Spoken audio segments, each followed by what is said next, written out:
Welcome back, everybody, to episode 3 of the Untitled Hockey Game DevLog. Yeah, I hate to disappoint you, but I have not come up with a better name for the game yet, as of writing this episode at least. I've been thinking about it. I got my wife working on it because she's a better writer than I am, but I haven't come up with anything that I'm happy with yet. Okay, so one big thing you probably noticed right off the bat is that I changed the font. I actually replaced the generic sans serif font with a few different pixelated retro fonts. I don't think I mentioned it before, but the original plan for this game was to make it look and feel like one of those Windows 3.1 shareware Galaxy of Games type games. I know that when I was just a little kid with a secondhand Windows desktop and a stack of shareware CDs, I personally sank hours and hours into games or even demos for stuff like Stars or Castle of the Winds. Anyways, these fonts aren't final. I'm still trying to find the right balance between style and readability, but it definitely hits the feeling better than it did before. I actually did download a font called Generic Mobile System that is a recreation of the exact Windows 3.1 font, but it just doesn't look good blown up to modern sizes. Probably the biggest change I've made is that I added a bunch of sounds. I've been watching a lot of Indie Game Clinic with Joe Baxter Webb, and one thing that I noticed watching him work on his game Dirt World is that the sounds really make a difference. Everything just feels so much more alive when you get that constant feedback as things are happening in game.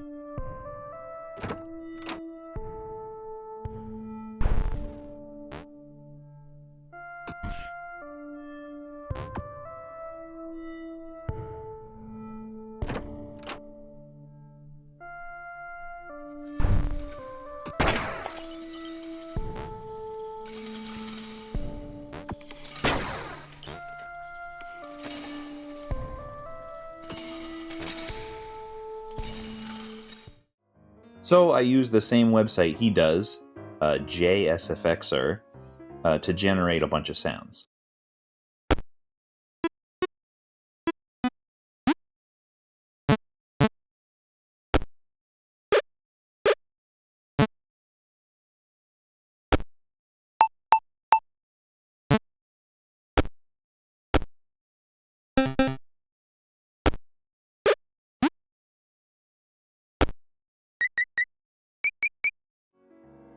Now, these sounds, they're a little too 8-bit-ish to me.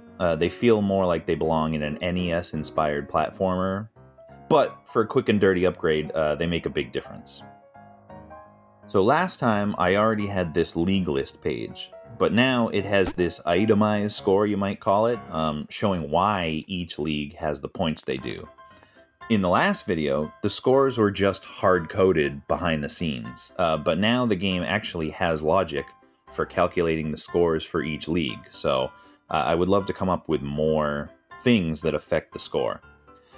Aside from that, you can click on a league to see all of its teams, and then from there you can click on a team to see their team info page, which shows the team's ratings. These are an average of the players' ratings weighted by who's in the lineup. So, like the offense rating mostly cares about who's in the forward positions and so on. It's ignoring guys on the bench right now, which I think is fine because if you're not playing them or they're injured, it doesn't really matter if you had a star player on your team. And then, of course, from here, you can click on any player. So it's an alternate way to view players without having to go through the lineup page and then scroll through all of those. I added a few more hairstyles, another mustache and sideburns, and a beard. And there's now a 25% chance that the hair is flipped, although given that there's several symmetrical hairstyles, including bald, it'll actually be less than 1 in 4. That required adding an optional flipped variable that defaults to false in the face drawing function. Related to this, I found this cool study done by Dwight Robinson, published in the American Journal of Sociology in 1976. He looked back at 100 years of the Illustrated London News and tracked the men's facial hair, which was very useful for me. So I learned that mustaches or going clean-shaven were the most popular in the 1910s and 20s, and sideburns and full beards were really more of a late 1800s thing. So I adjusted the percentages to more closely match real life. It's not fully implemented yet, but I've started work on this page for setting custom rules for your league. That was actually the plan from the start, because remember, you're supposed to be role-playing as one of the founding members of this league. I had these drop-down menus working at one point in a test room, but I basically had to rewrite most of the code in order to get it working right now. Now each drop-down is created as generic and empty, and basically all its code does is know what's currently selected, how to draw the drop-down, and it has a state, so it can go from closed to open to waiting and then back to closed. So when this room is created, the room object populates each drop-down with the correct options, and then when you click on a choice, the room object knows which drop-down was active. So based on your mouse position, it knows what you clicked on and sets the current choice of the drop-down. This may not be the best way to do it, but it works for now. These are also not in the game yet, but I've been going through names downloaded from the 1921 Canadian Census to expand the available player names.